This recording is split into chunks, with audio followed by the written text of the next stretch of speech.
పేద వర్గాల నుండి చిన్న ఎంటర్ప్రెన్యూర్స్ని తయారు చేసే నిమిత్తం ఒక కన్సార్టియం ఏర్పాటు చేసి గవర్నమెంట్ మరియు స్టేట్ గవర్నమెంట్ సంస్థలు నిత్యం ఉపయోగించే వస్తువులని ఉత్పత్తి చేయించి వాటిని ప్రభుత్వమే కొనుగోలు చేసే ప్రక్రియ ఎలా ఉంటుంది?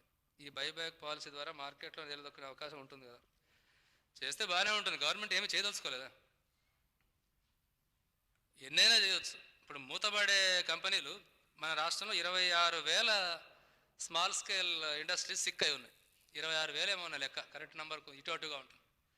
వాళ్ళు చాలామంది ఏం డిమాండ్ చేస్తున్నారంటే మేము ఉత్పత్తి చేసేది మేము మార్కెట్ చేసుకోలేకపోతున్నాం. చిన్న కంపెనీలకు ఎక్కువ ప్రాబ్లం ఏంటంటే మార్కెటింగ్ ప్రాబ్లం, మేజర్ ప్రాబ్లం. సరే ఫైనాన్స్ అంటే ప్రాబ్లమే, కానీ ఎట్లాగూ ఇండస్ట్రియల్ ఫైనాన్స్ కార్పొరేషన్ ఉంది, వీళ్ళు వాళ్ళు ఉన్నారు, ఏవో ఇస్తారు, ఏపీఐడిఎస్ ఉంది, కొంత ఇస్తారు. మార్కెటింగ్ మాకు ప్రాబ్లం కాబట్టి ఒక మార్కెటింగ్ వ్యవస్థ గవర్నమెంట్ నెలకొల్పి మాకు దగ్గర కొనుగోలు చేసి గవర్నమెంట్ అమ్మాలా అనేది ఒక పరిష్కారం అవుతుంది కదా అని. అది న్యాయంగా పరిష్కారం అవుతుంది, కానీ చేయడానికి ప్రభుత్వం సిద్ధంగా లేదు.